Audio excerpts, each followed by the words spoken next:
विधवा बहू का फैसला। महक की शादी रोहन से होती है। रोहन माँ बाप का इकलौता बेटा होता है, लेकिन फिर किसी कारण से रोहन की मौत हो जाती है। बेटा महक, तेरे आगे इतनी बड़ी जिंदगी है, फिर बच्चों की भी जिम्मेदारी। तू कोई काम कर ले। मैं तो कहती हूँ रोहन के ऑफिस में ही बात कर ले, शायद तेरे लिए कोई काम निकल आए। हाँ माँ जी, मैं भी यही सोच रही थी, लेकिन कैसे बात करूं, किससे बात करूं, कुछ समझ में नहीं आ रहा। अब वो क्या नाम था रोहन का जो दोस्त हुआ करता था, पहले तो बड़ा आता था हमारे घर। राकेश की बात कर रहे हैं? पर वो तो रोहन के बाद से कभी आया ही नहीं, पता नहीं कहाँ है वो। आया था, एक नहीं कई बार आया था, लेकिन मैंने बाहर से ही भेज दिया। घर के अंदर झांकता रहता था, मुझे ठीक नहीं लगा। अरे आपको तो पता नहीं क्या ठीक लगता है और क्या नहीं। उसका नंबर है मेरे पास, मैं आज ही फोन करती हूँ। सास राकेश को फोन लगाती है और शाम को घर आने का न्योता दे देती है। अरे आंटी, ओहो भाग्य हमारे कि आपने घर बुलाया। मैं तो कई बार आया, लास्ट टाइम तो अंकल से मुलाकात भी हो गई थी। हाँ, वो हम लोगों को निकलना था ना कहीं उस वक्त। अरे छोड़ो ना बेटा, बोलो क्या लोगे? आपकी बहू। क्या बकवास कर रहे हो राकेश? अरे मेरा मतलब ये है कि आपकी बहू कहाँ है?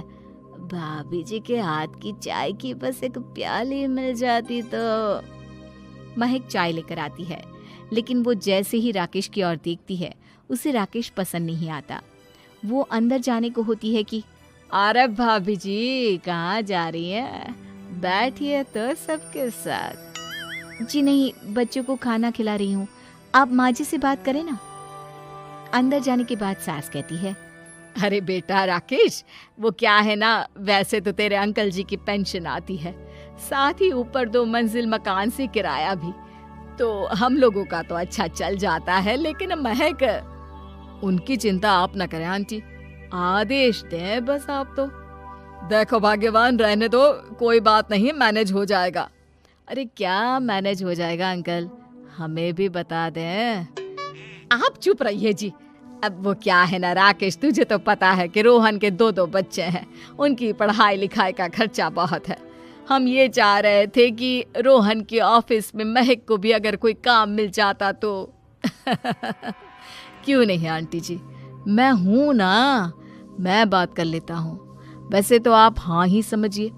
महक भाभी को बोल देना कि कल तैयार रहें मेरे साथ ऑफिस चलने के लिए। मैं मालिकों से मिलवा दूंगा उन्हें। महक अंदर से सब सुन रही थी। अच्छा आंटी जी, तो चलता हूँ, कल आ जाऊंगा। अच्छा भाभी जी, तैयार रहिएगा कल।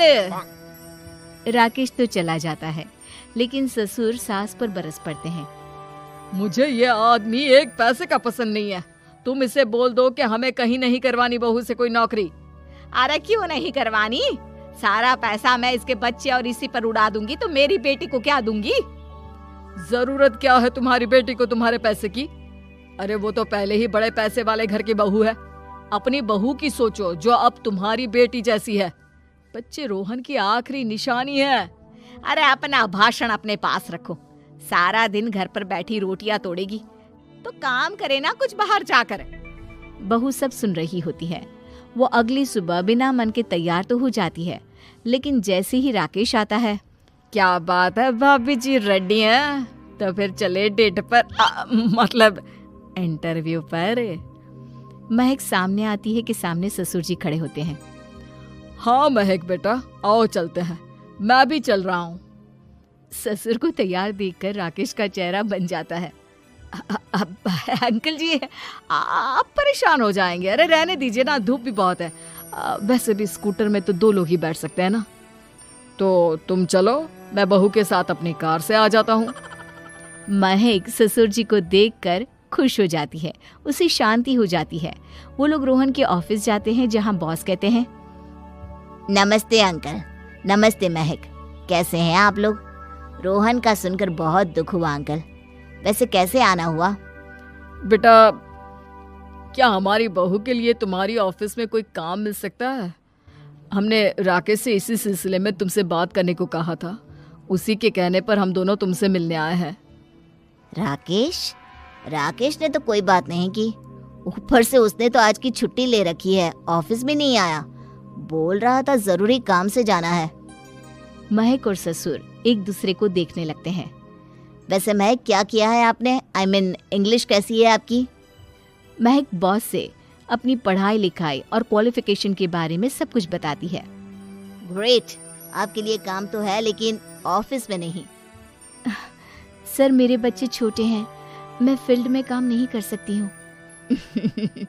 मतलब वो काम घर से करना है, घर से रहकर बच्चे भी देखें और घर भी देखें, लेकिन हाँ, काम जरूर से करें। वो काम डाटा एंट्री का है, तो जब भी वक्त मिले काम करें, और इसके हम आपको अच्छे पैसे भी देंगे। महक बॉस की बात सुनकर खुश हो जाती है, उन्हें थैंक्स बोलकर घर आ जाती है। किसके साथ भेज रही थी तुम महक को? अरे वो कमीना, उसने तो ऑफिस से छुट्टी ले रखी थी, बात भी नहीं की थी उसने बॉस से बहू के काम के लिए। वो तो अच्छा हुआ कि मैं साथ में चला गया। हाँ, ठीक है, नौकरी मिल गई ना, इतना ही काफी है। समय बीतता है और एक दिन फिर दरवाजे पर दस्तक होती है। घर पर कोई नहीं था। महक दरवाजा खोलती है, देखती है तो सामने है राकेश। नमस्ते भाभी जी।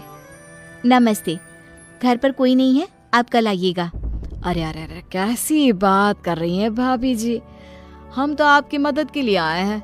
वो क्या है ना, अंकल जी का फोन आया था कि आपको किसी मदद की जरूरत है। महक को आश्चर्य होता है कि उसके ससुर ने राकेश को फोन क्यों किया। वो ससुर जी को फोन करती है लेकिन फोन नहीं लगता। नहीं, हम लोगों को किसी भी चीज की जरूरत नहीं है, आप जा सकते हैं। अच्छा, एक कप चाय तो पिला दीजिए। महक चाय लेकर आती है। चाय पीने के बाद, रोहन मेरा बहुत अच्छा दोस्त था, उसने मुझसे कहा था कि वो रहे ना रहे, उसके घर वालों का, खास करके आपका ख्याल मुझे ही रखना है, तो मैं कल फिर आऊंगा भाभी जी। नहीं, माता पिताजी है नहीं, वो 4-5 दिन बाद आएंगे।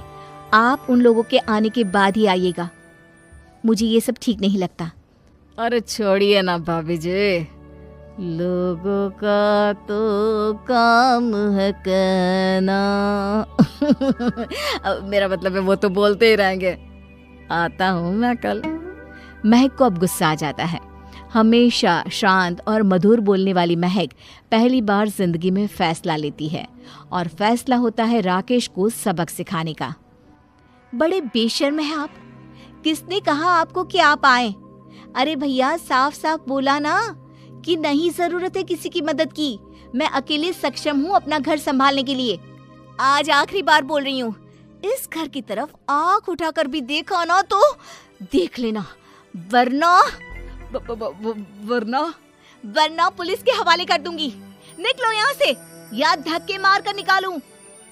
पुलिस का नाम सुनते ही राकेश वहां से 9-2-11 हो जाता है, और महक को अपने फैसले पर गर्व होता है।